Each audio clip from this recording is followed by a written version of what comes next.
మహాశివరాత్రి బ్రహ్మోత్సవాలకు శ్రీశైలం సిద్ధమైంది. నేటి నుంచి శ్రీశైలంలో మహాశివరాత్రి బ్రహ్మోత్సవాలు ప్రారంభం కానున్నాయి. ఈ వేడుకలకు తెలుగు రాష్ట్రాలతో పాటు పొరుగు రాష్ట్రాల నుంచి కూడా భక్తులు పెద్ద ఎత్తున తరలివస్తారు.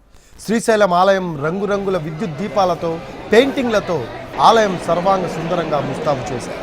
మహాశివరాత్రి బ్రహ్మోత్సవాలను తిలకించేందుకు భక్తులు మన రాష్ట్రం నుంచే కాకుండా దేశంలోని వివిధ ప్రాంతాల నుంచి సైతం లక్షలాదిగా పాదయాత్ర చేస్తూ నల్లమల్ల కొండలు దాటుకొని శ్రీశైలం తరలివస్తారు. వారికి ఎటువంటి ఇబ్బందులు కలగకుండా భక్తుల సౌకర్యార్థం దేవస్థానం అధికారులు విస్తృత ఏర్పాట్లు చేశారు.